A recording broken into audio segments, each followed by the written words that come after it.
The Grand Assembly Hall on the planet Cirone was filled with the representatives of the mighty Zironian Empire. The Emperor himself sat on his grand throne overlooking the gathered delegates, waiting for the conference to begin. Honored members of the Grand Assembly, the Prime Speaker announced in his booming voice, we are gathered here today to discuss a matter of great importance. As you know, our scouts have recently discovered a backwater planet called Earth, inhabited by a weak and foolish species called humans. Murmurs and chuckles spread through the hall at the mention of the humans. The speaker continued, while primitive, this planet contains resources that would benefit our great empire. I propose that we mobilize the Grand Fleet and invade this Earth immediately. The hall erupted into cheers and applause at the prospect of an easy conquest. The speaker waited for the commotion to die down before continuing. Intel reports indicate that the humans rely on combustible fuels and primitive projectile weapons for defense. They will stand no chance against our intellect and technological superiority. Just as the speaker was about to call for a vote, a gruff voice shouted out from the back of the hall. Hold on just a minute! All eyes turned to see an aging general stepping forward. Begging your pardon, Prime Speaker, but I must object to this invasion. The hall filled with outraged cries. The Prime Speaker scowled. General Zax, you dare to question the will of the Empire? The general held up his hands. My friends, I do not object out of rebellion, but caution. I have studied these humans, and they are not to be underestimated. Consider the following. He pressed a button, and a holographic display appeared in the middle of the hall, showing footage of humans engaged in war and conflict. While primitive in technology, the humans have a fierce warrior spirit. Throughout their history, they have waged brutal wars against each other, using whatever weapons they had available. They do not give up easily.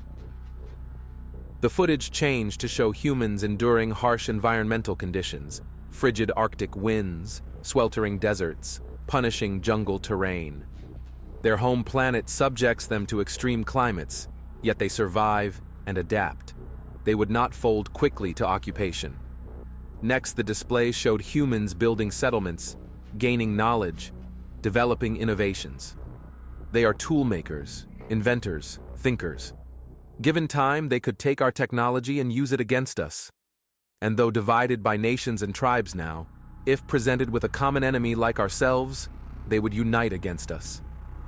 The general paused as the hall grew quiet, the images sinking in. In short, invading Earth would not end in quick victory. These humans would resist with cunning and determination we have never seen. It would be a prolonged battle, draining our resources and costing many lives. I advise we observe them for now and assess if they are truly a threat rather than initiate a foolish invasion. The general's words sparked heated debate among the assembly. Observe them? Councillor Vrax spat. While we wait, these humans could grow stronger and become an even greater threat. He pointed an accusatory claw at the general. Your cowardice will doom us all. The general bristled but maintained his composure. I do not counsel cowardice, only prudence. I simply advise we gather more information before committing our forces. Prudence? While they build armies against us? Councillor Shrax countered. Your caution reeks of weakness. We must crush them now before they can challenge us. Other councillors shouted in agreement. The general stood firm. No. Your reckless thirst for blood will only lead to disaster. If we strike, we must do so from a position of strength, with full understanding of our foe. You know nothing of war, Councillor Vrax sneered. Your age has made you soft. The only way to deal with emerging threats is ruthlessly. Before the general could respond, alarms suddenly blared across the hall. Proximity alert! Unidentified vessels approaching Zyron orbit! The view screens flashed to reveal not a human fleet, but rather a mass of asteroids hurtling toward the Zyronian homeworld. The councillors looked on in shock. By the gods, a meteor shower? Vrax gasped. How could we not detect it? The general smirked. It seems the heavens have made their position clear in this debate. Even the cosmos moves to defend Earth and its inhabitants. The Emperor raised his hand to quiet the distressed assembly. Enough! Destroying the humans will only lead to more lost lives for no gain. We will establish an observation post on Earth's moon and assess them before taking any action. The councilors begrudgingly accepted the decree. The asteroids hurtled past Xeron, leaving it unharmed, a clear warning from the universe. Vrax glared at the general. Do not think this is over. The humans must be eliminated, no matter what signs or portents advise otherwise. Mark my words, their time will come. Vrax glared at the general. Do not think this is over. The humans must be eliminated, no matter what signs or portents advise otherwise.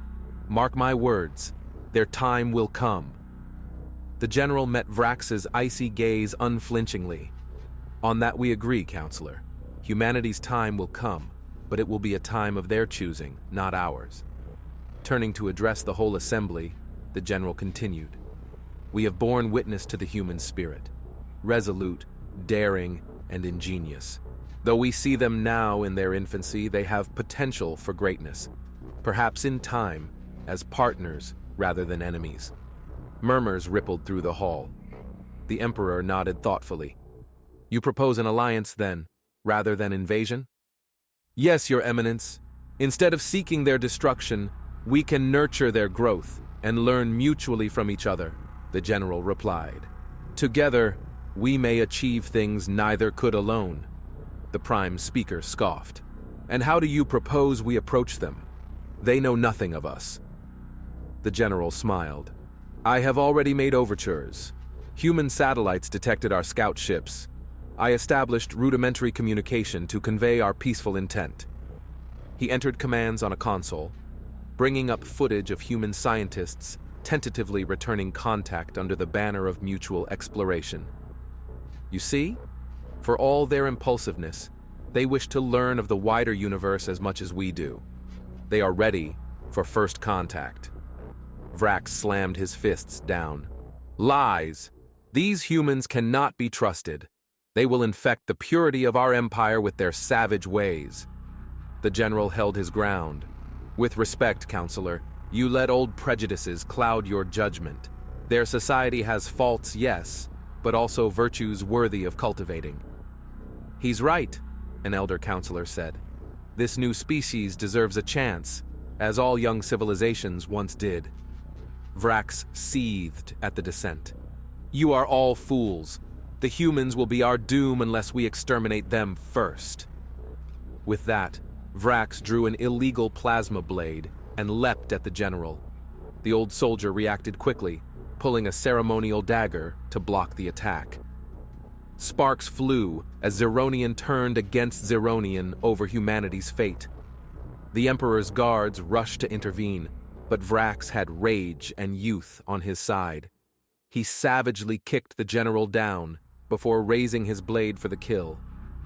For the preservation of our empire, the Earth Scourge must die. Just as Vrax swung his blade down, a young aide threw himself in front of the general, taking the mortal blow instead. The guards immediately restrained Vrax. Foolish boy, the general cried, cradling the dying aide. Why sacrifice yourself for me? The aide smiled weakly. Because you speak the truth. The humans are worth saving. With that, he went limp. Vrax spat at the scene. Pathetic traitor. I should have killed you both. The general gently laid the aide's body down and rose to face Vrax with righteous fury.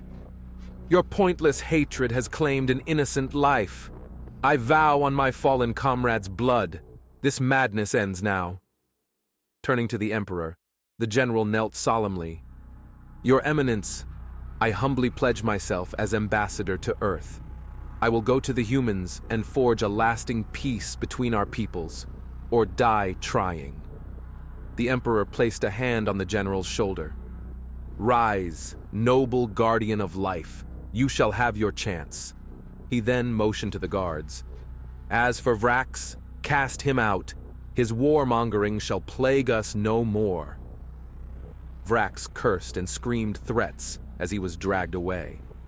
But the general stood tall, resolved to ensure his tragic protege's sacrifice paved the way for intergalactic harmony. Come what may, he would find common ground with humanity, one heart and mind at a time.